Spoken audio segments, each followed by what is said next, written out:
All right, she came to Vegas and started working as a maid. And now she says her cleaning company is making millions. So we got the scoop of her success story rather, that's coming up after the break. One woman moved to Las Vegas from El Salvador with hopes of learning English and building a better future.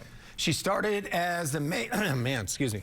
Allergies are kicking my butt this week. It's okay, friend. She started as a maid and now she's a millionaire. Our Carla Salinas has the story you'll only see right here on Fox 5.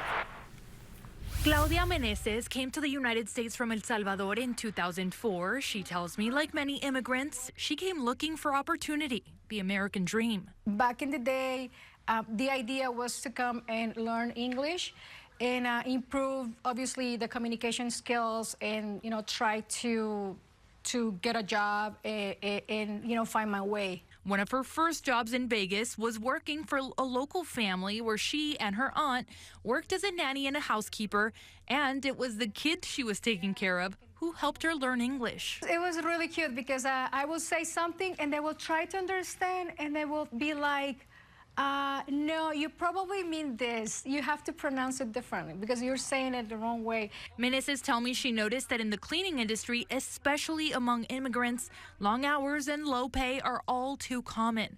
So she decided to take matters into her own hands. We got certification in green cleaning and started, running with that niche. And we were lucky because people start, they liked that, we were different, that we were green. From there, her company, Avanti Green, grew, and what started with just her and her aunt turned into a successful company with over 50 employees.